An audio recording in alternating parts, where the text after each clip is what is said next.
is Saurabh, and you're listening to my favorite talk show, The Weekly Show with Aditya.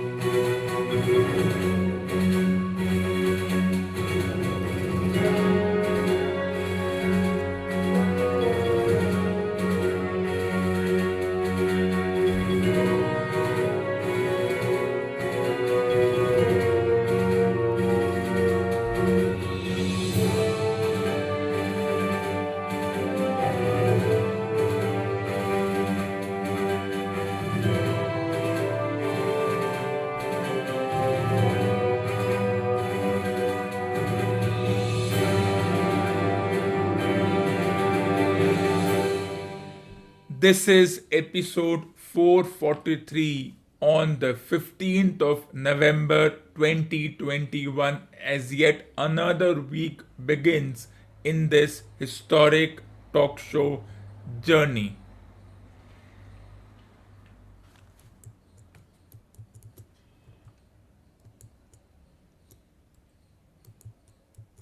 We finally have a new 20 over world champion. It was always going to be there once New Zealand and Australia made it to the finals of the 20 over world champion. And the fact that none of these teams had won the competition before, they had come close in the previous years, but they had not won the tournament before. But the interesting thing is that the same template was followed. Win the toss, bowl first, and win the match. Which I find to be a little shameless and nonsensical because then what is the point of going further with the match if you already know that you won the toss and you have 51% of the match in your grasp? And then the interesting thing is that both these teams had won their respective semi final matches chasing. Australia chased 170 against Pakistan after being 5 for 96 after 12 overs when their number 6 and 7, their all rounders, their supposed lesser batters, were not known in the world of beyond Australia in terms of their sporting. Won the match. New Zealand chased 160 against England, once again done by a batter who is popular among the players but not so much among the outside world. And yet, New Zealand knew that if they were batting first, they had to get to a total of 180 and between 180 and 190, and then they had to defend. But they had no idea how to defend because for New Zealand, a majority of their matches were chasing except one match where they had to bat first and defend a score, and that too was against teams like Namibia, which really doesn't count in terms of having a strong team chase down a score. And the moment Australia bowled first, the game was already in Australia's grasp, and this is how this tournament has been, which I find a little shameless because dilutes the entire match. What's the point of going further? Whichever team had won the toss, in this case Australia, and were bowling first, you would have anyways given the trophy to Australia simply because everyone knew the match was already in their favor. So, what's the point of chasing a score knowing that one day you will be defending a score which will be negative for you, and then that's in front of you? Australia, on the other hand, let's talk in other terms, won its sixth world championship, that is 550 over titles starting from 1987, 1999, 2003. the controversial 2007 final, 2015, and then 2021. They came close in other years, but that's for a different day. And then for this team, this particular final was 11 years in the making after falling short against England in the 2010 20 over World Cup finals. So, yes, if you have read the newspapers, seen the reaction on pseudo media, it's so cliche. Yes, whichever team wins, they deserve to win it. They have worked so hard. They have overcome adversities. How many times have we heard this? We heard this in the 2019 when England went on to win, albeit controversially. We heard this in 2011 when India went on to win the 50 over World Cup under a new, fresh captain who had been leading a team for 4 years. Same story, a bunch of youngsters, and then a 40-year-old player who was playing his last tournament, and then one of the relatively younger players who is now in the league of legends saying that this particular player carried the team for 20 odd years. Now it's time for us to carry him. And then the whole emotional stuff coming in. So, when has this not happened? Whether it's football, cricket, hockey, or singles competition, when we had a new champion in the Wimbledon or Australian Open or French Open, we would say that is this the ushering of a new era when the cliche team of Federer, Nadal, and Djokovic didn't go on to win. Well, one of them is 40, the other two are 35 and 33, so they're already in the category of old. If you are 33, you are young, but still in sports, if you are 30 plus, you're already on the brink that if you don't do anything special, as it was done by a couple of 30-year-olds, 35-year-olds in this match, you are done. And that's how it is. That's how, when an individual wins a sporting championship, whether it's singles or a team goes on to win a world championship, whether it's in rowing or hockey, cricket, football, or even baseball in terms of domestic tournaments, we said they deserved it. They had their issues, they had their critics and naysayers and the outside noises. And then what do the pseudo experts say? Don't look at the outside noise. Don't ignore the outside noise, knowing that the same team was eliminated in the first round in the previous tournament or eliminated in the semi-finals in the previous tournament, and we said they are not good enough.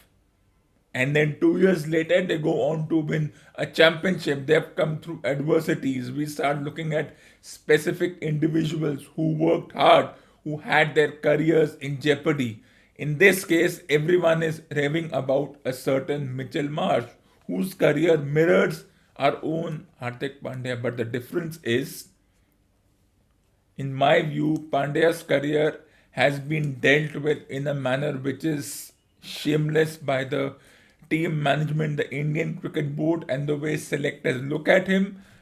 Mitchell Marsh, who made 70 runs, not out, and won the match, they promoted him to number 3 because they didn't think someone like Steve Smith can score 70 or 50. So that's one way of saying that you are promoted, and one way of saying to the other person, you are demoted.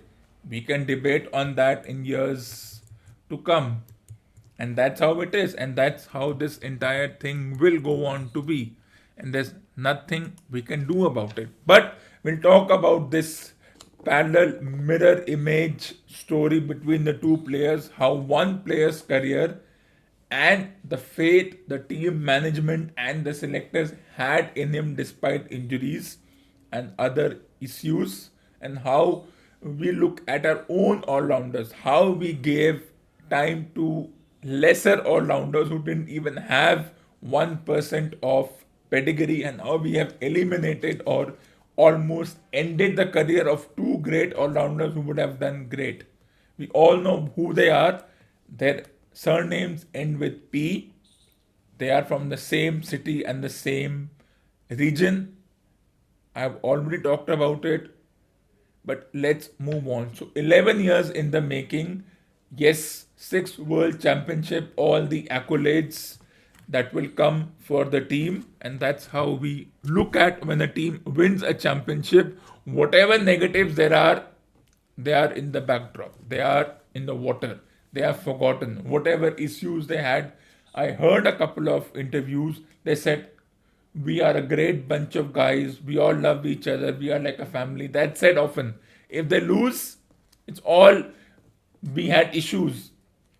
The same team, if they lose, they say the rumors start spreading, the pseudo media starts spreading rumors, issues within the team, groups within the team, factions within the team, and the moment the team wins, we are like a family. We spent 20 months in the bubble and we have known each other better than ever. We all love and respect each other. I've heard this so many times that I don't even think it's coming from the heart. It's just cliched. But let's move on to something even more interesting. So when New Zealand and Australia made it to the final, the second time they have done it, the first time they did it was the 2015 World Cup, hosted by Australia and partly by New Zealand. New Zealand once again makes it to their third consecutive final and suffers a third consecutive loss. One can debate over the 2019 final, but then they should have never let it come to a situation where the match was to be tied. So yes, New Zealand reaches final, but after that it's all pomp and no show. So the 2015 final, when they made 180 runs in a 50 over match, the game was over. 2019 final, there were some controversies which occurred, but in the latter part of the match. The fact that they made only 240 on that day, knowing that they defended 240 against India a couple of days earlier, they thought 240 would be good. But then they came against a team who had already been in that ruthless aggression mode. And in the 2021 final, we can say that 172 was a good score, or we can talk about the pitch freshening up, under lights, and all those things that come into play when you are chasing a score. We can debate on that, but there is no point. You'll reach a final, at best what you'll get is a silver medal, and that's what happened, and the winning team will get a gold medal. And they were lucky to win the Test World Cup, which is a conversation on a later date. But 6 world championships, 11 years in the making. On the other hand, for the team that came second, the runners up, third consecutive losses. All 3 finals, they batted first. They could not make enough, especially in 2015 and 2019.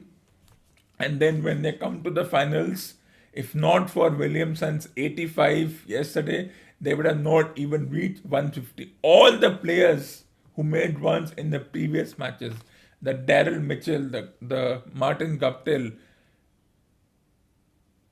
there was no Devin Conway, so they missed a smarter batter, so they got another person over there. And then, of course, Jimmy Nisham, none of them even made 10 runs or more, or they batted slowly. Had this been India, and had we seen a certain Rohit Sharma make 28 of 35, it reminded me of Yuvraj Singh's 11 of 21, who was heavily criticized. But we are emotional about a certain sport in India. We get over emotional on it, and that's how the sport is played. Either way, had this happened with any other country, especially an Asian country, that their opening batter who was supposed to make 40 of 20 made 28 of 35, it would have gone into the world of controversy. All the pseudo experts would have questioned why did this happen? Why did this player not contribute? All the big names, the big fight feel, nothing happened. So, yes, New Zealand lost their own mistake.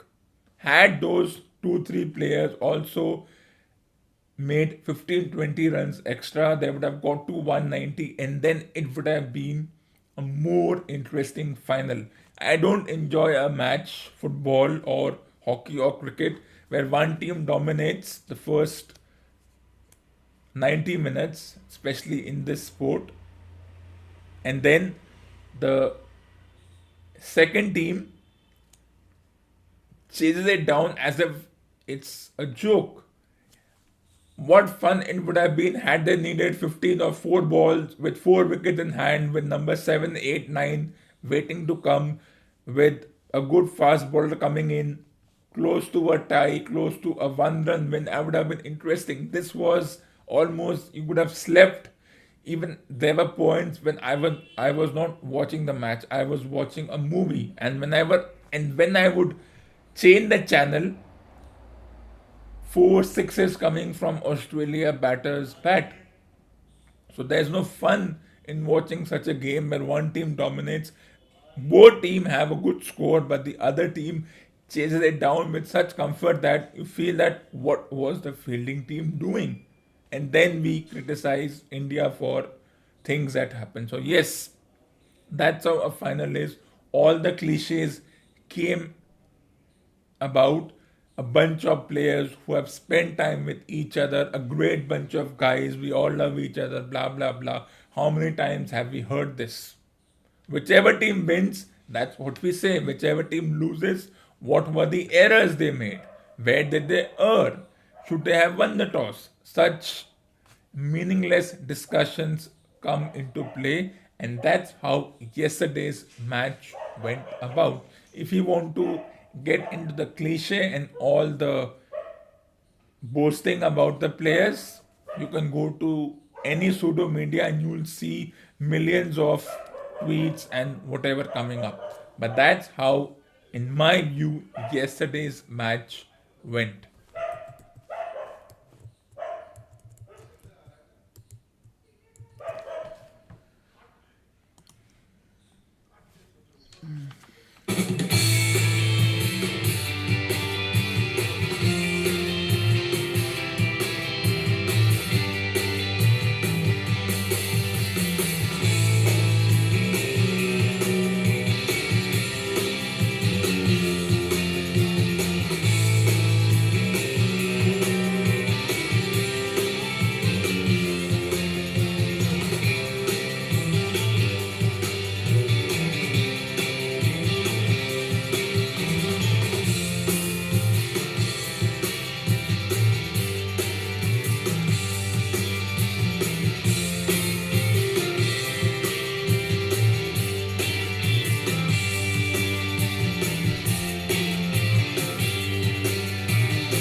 Welcome back after the break.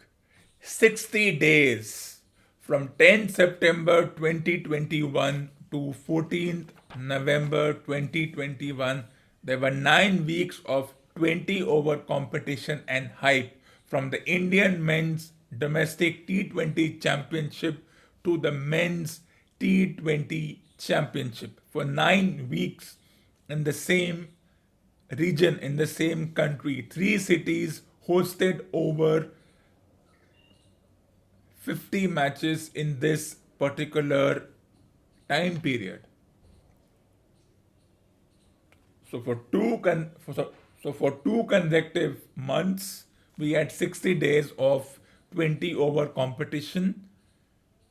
And then, as always, there were heartbreaks and unexpected wins. Heartbreaks in terms of a certain player ending his 20 over domestic and international captaincy, and all the hype around it, and how this particular player ended without a trophy.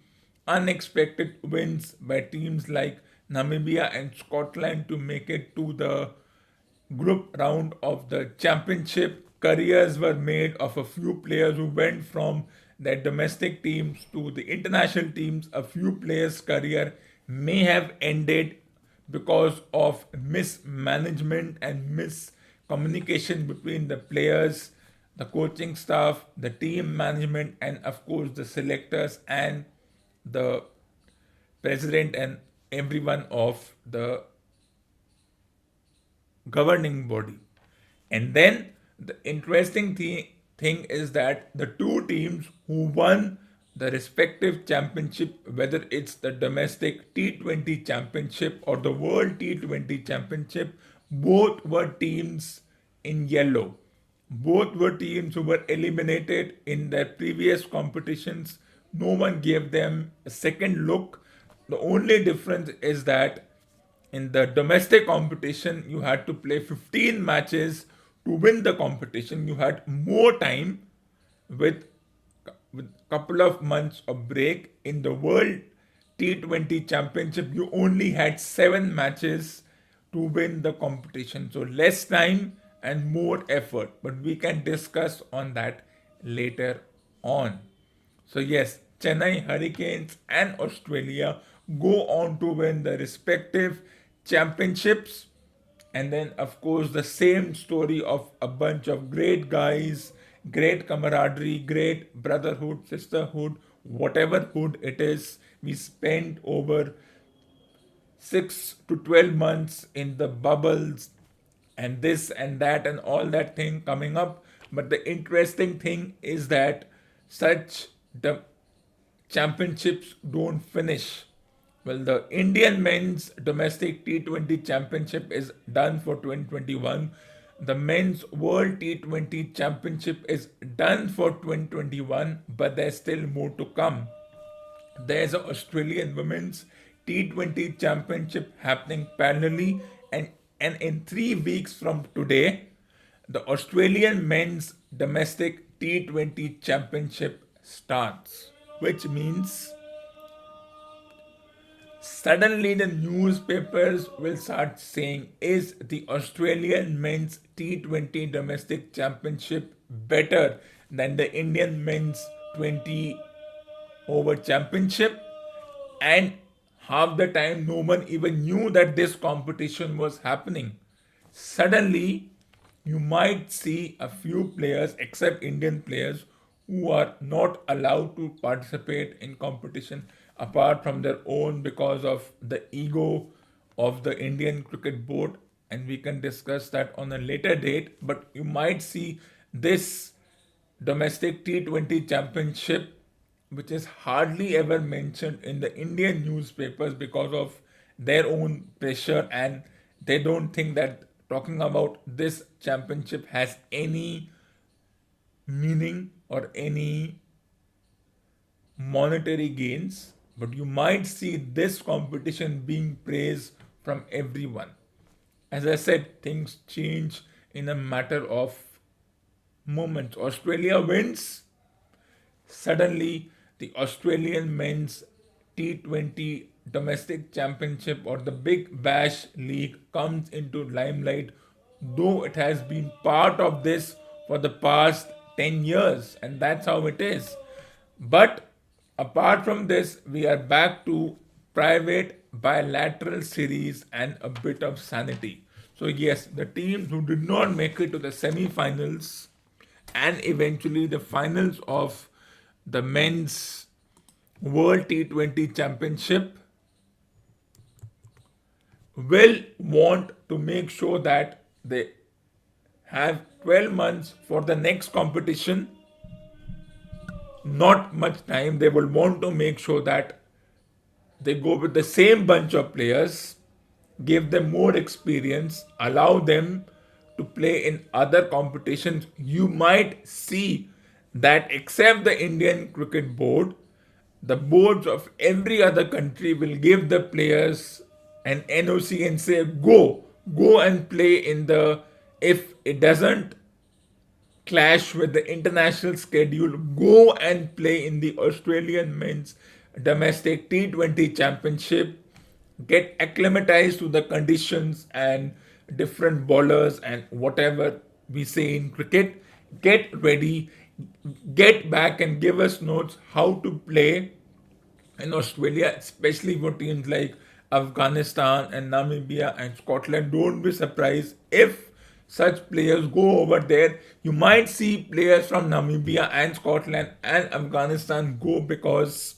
for them this is the only way they can ever earn well. You might even see whichever team doesn't have a major tournament coming up. Well, Australia has the Ashes, but that's just a small part of it. So, if players are fine with the whole bio bubble story, you might see players say, I don't want to be part of the bubble again. But if the cricket boards say yes, go and play, they will play. Don't be surprised if this happens because next year Australia will host the tournament, and the interesting thing is it won't be at 7:30 p.m. IST. Remember, the only reason the two competitions were happening at 7:30 IST was because it was 6 p.m. local time in Dubai. But those who don't know and probably haven't even bothered, but Australia has been hosting such competitions for so long. If you next year it won't be an evening where you can sit down and relax and watch the match from 7 p.m. to 10 p.m. That's not going to happen. In fact, whether it's a weekday or a weekend, it will be interesting for a few people to note that in Australia, which is 5.5 hours ahead, the matches will take place either at 1:30 p.m. IST or 2 p.m. IST, that is 5.5 hours ahead of India. So, yes, if you are interested to watch next year's World Cup, it's not happening for the first time, but some people will pretend, and that's how things are. Half the world doesn't even know that Australia is 5.5 hours ahead of India. That depends on city, but let's take 5.5 hours ahead as a template. So if it's a 20-over match, the match will start at 2 p.m. IST, which means you might see people taking off from their workplace, or when you have the work from home system, you might see that between 2 p.m. to 5:30 p.m. IST, they may not even want to work. But the best part is the match will not end at 11 p.m. IST. It will be done by 5:30 p.m. IST, which means after that you can still watch a movie at 6 p.m. IST. So yes, that's how it will be. It's still 12 months, but no matter how much the Indian Cricket Board tries, the matches will happen at 2 p.m. IST, even if it affects people watching the match, even if it affects the viewership, it doesn't matter. That's how it is. Australia is 5.5 hours ahead. We have to accept that. And therefore, the matches will happen at either 1:30 p.m. IST, depending on how the International Cricket Board schedules the matches, or 2 p.m. IST. And that's how it is. And now let's take a short break.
And this ends episode number 443 on the 15th of November 2021. And stay tuned for the next episode. For more awesome content, tune into the next episode of the weekly show.